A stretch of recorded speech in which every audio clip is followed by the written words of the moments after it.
Happy Sunday. It's a pleasure to have your company tonight. My name is Olive Nete. Now the news in details. The Ministry of Environment urges residents to stop using plastic materials that are disposable because it is not only harmful to the environment, but also a waste of money. We have details.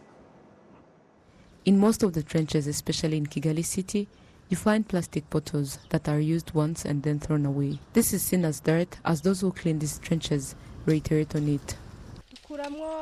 Removing plastic materials such as bottles causes uncleanliness in the city of Kigali and also destroys the environment. We urge them to put those materials in appropriate places and not to misplace them. Environmentalists point out that these plastics are non-biodegradable and therefore harmful to soil, water and other things. Despite this, there are those who have understood the need to reduce the plastic materials they use, where they are now using water bottles as their contribution to reducing plastic. This highly assists in preserving the environment, and this bottle is not easily damaged. We all know that when you use plastic bottle and dispose it, and do that repeatedly on one side, you are destroying the environment, but also economically, you are wasting. The Minister of Environment, Dr. Jean-D'Arc Mujawamariya, notes that the frequent use of plastic materials affects the human body. Microplastics. There are constituents called microplastics that are very tiny and can't be seen with the bare eye. Those can go in the bloodstream, and recently there is a research that showed that through a breastfeeding mother, the child can consume those microplastics. You do understand that this highly affects a person and also can lead to chronic diseases that are caused by the use of plastic materials. Minister Mujawamariya also notes that stopping the use of some of these plastic materials is possible without harming the usual way of living.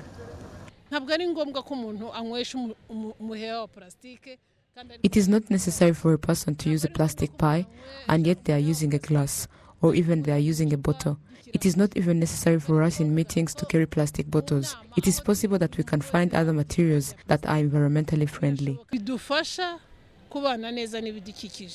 Reminding each other of the impact that results from using plastic materials and also to work together in reducing its usage are one of the activities being carried out preceding the World Environmental Day, which is observed on the 5th of June every year. It will be celebrated with a focus on fighting plastic pollution. Moving ahead, more than 80 billion Rwandan francs are estimated to be used in 6 districts in which refugee camps are situated, whereas those funds will be used in improving the livelihoods and well-being of the citizens and refugees. Adam Squizera with the report. Just Pesnat in Kidehe district, Mahama sector has over 7,000 students. This is one of the schools with the largest number of students in the country, where 80% of them are refugees. The school administration noted that although something has been done through the Jambere project, they expect to have more than 24 classrooms.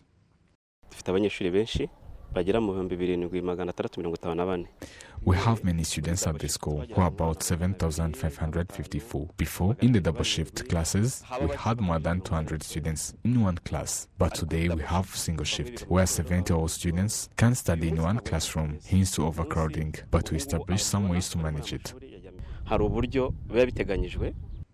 At the school, there are also modern classrooms, which are under construction, whereas in this district, there are also modern vocation training center of Musaza, whose construction activities was recently completed, plus another school, which was built in the Nyamugari sector, which will be completed soon, with the total cost of more than 2 billion Rwandan francs.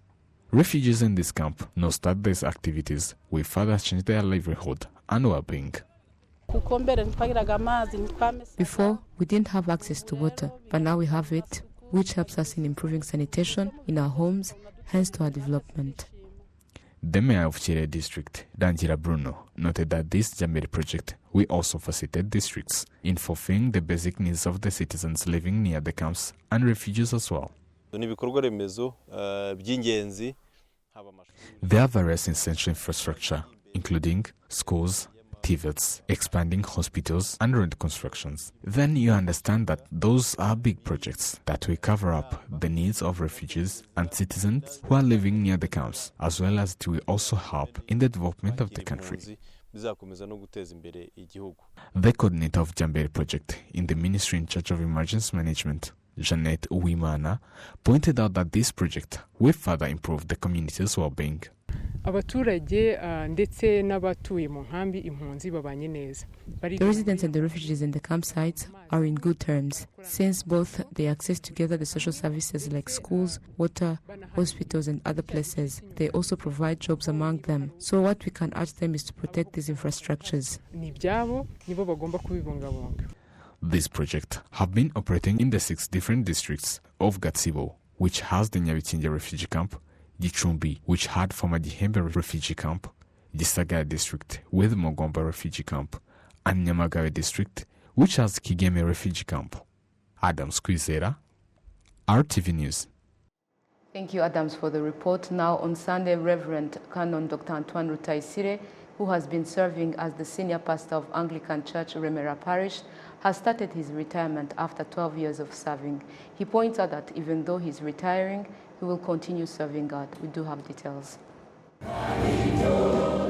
Followers of the Anglican Church of Rwanda, Remera Parish, wish to Antoine Rutaisire in his following activities as he retires. They provided him with presents, including a new car, as a symbol of recognition of his devotion towards the ministry and the people of this church in their development, both spiritually and modern life. He is a good pastor and he serves God. What I learned from him is that he loves the Word of God, and he always taught us to love and read the Word of God.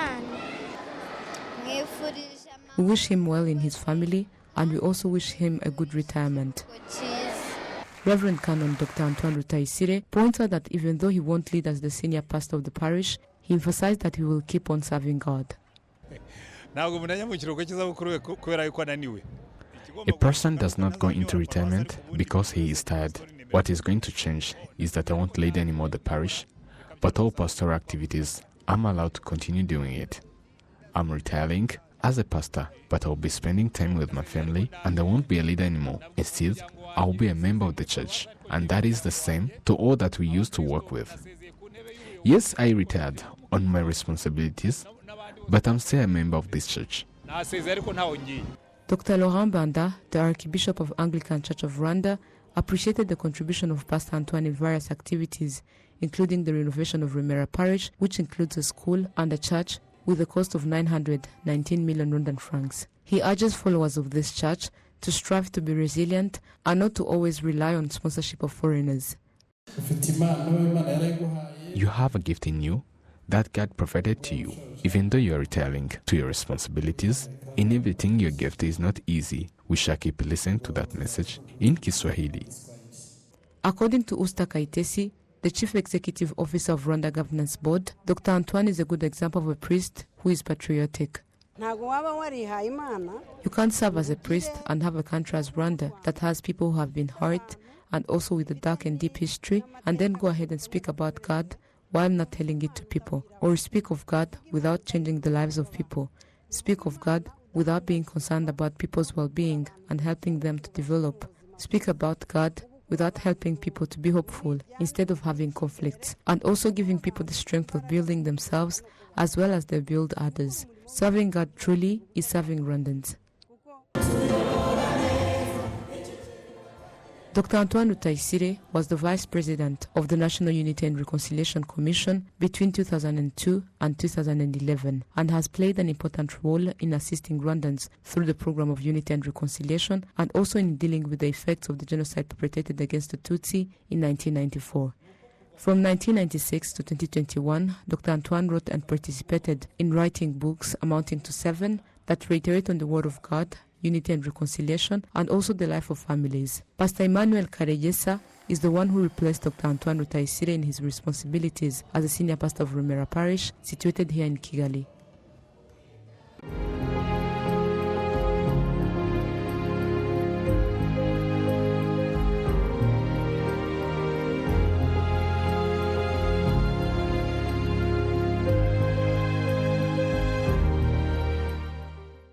Now, in matters related to commemoration, on Sunday, the Rwanda Public Procurement Authority commemorated for the 29th time the genocide perpetrated against the Tutsi in 1994, where they also assisted survivors living in Nyarugenge district, Mageragere sector. Adams Kwizera with the report.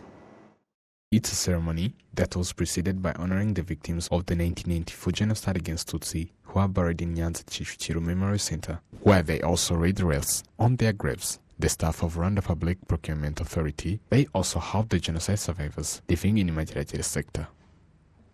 Nafunzwe mu byitso mbari kuri stade Nyamirambo nabaye.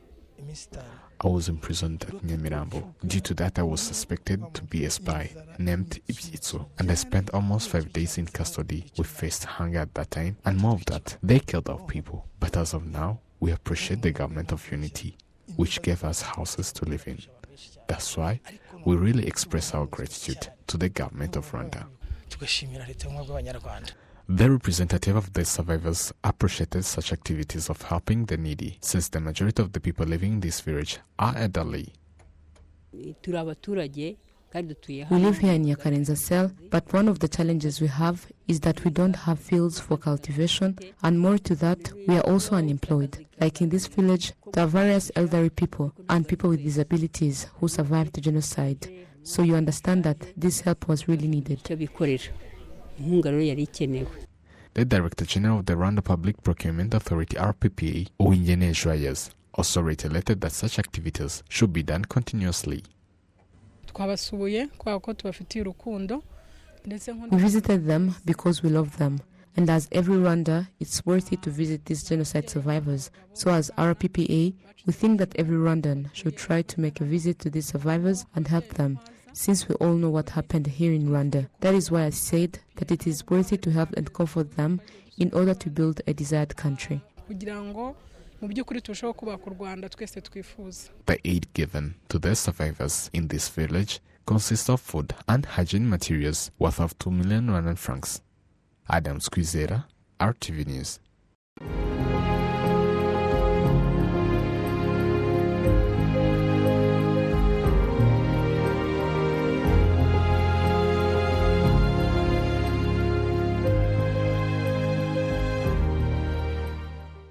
In other matters, residents in Huye district appreciate the district administration for the bus waiting areas established at various bus stations in that district. Adam Squizera with the report.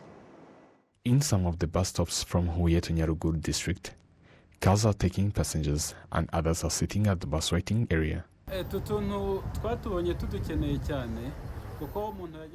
We really needed the bus waiting areas because before we used to be standing waiting for the bus, but now wait the bus from here without standing for a long time as they used to be. The mayor of Huye district, Ange Sebutege, noted that the district is still dealing with the partners to establish more bus waiting areas in other parts of the district. It is planned in the road construction project of Huye to Chibeho. That's where it all began, and all this was in the request of the citizens. So I would say that it's one of the infrastructures that will be done on this road. As of now, we are dealing with our partners and we hope that there will be a positive outcome. Till now, in Huye district, these bus waiting areas were only found at the Huye bus station, as the district administration also noted that the construction of these waiting areas will be accompanied by building small shops which can facilitate the passengers while waiting for the bus. Adam Squizera, RTV News. While emerging technologies continue to play a crucial role in various fields, telecommunication companies are also on a journey of leveraging these emerging technologies to drive innovation and digitalization in Africa. We believe a lot in the power of digitization, innovation, and connectivity in order to, propel economic growth, in order to create a society which is more inclusive and provide equal opportunities for all. So we collaborate with multiple partners in Africa in terms of how do we build that digital skill set.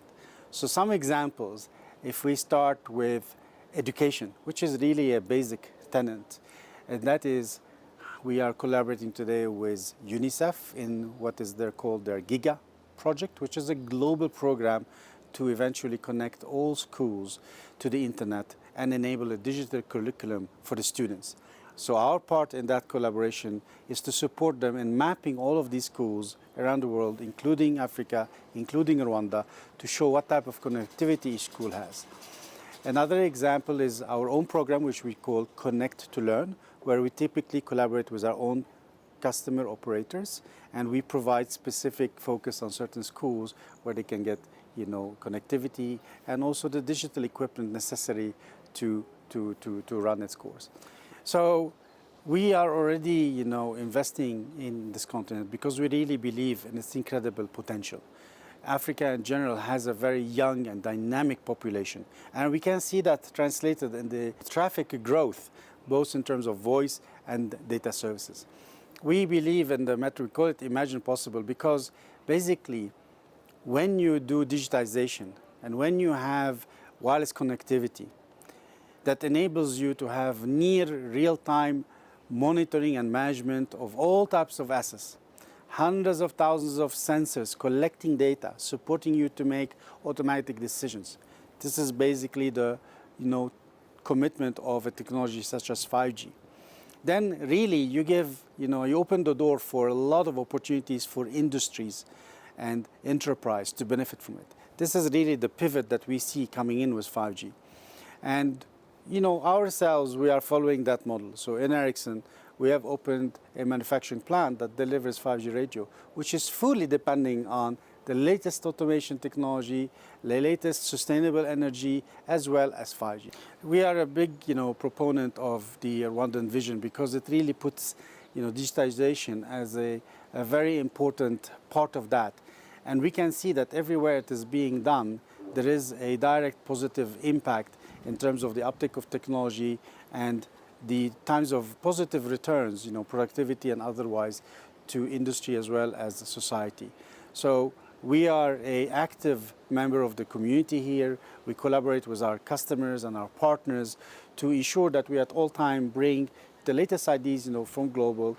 We ensure that we get graduates, people bring in, we grow talent to support us in Rwanda, but also to support us with other neighboring countries. We participate in different, technology events. So really to be an active member of the technology community to drive this forward. On behalf of everyone who made this happen, thank you for staying with us. Have a blessed week ahead. See you next.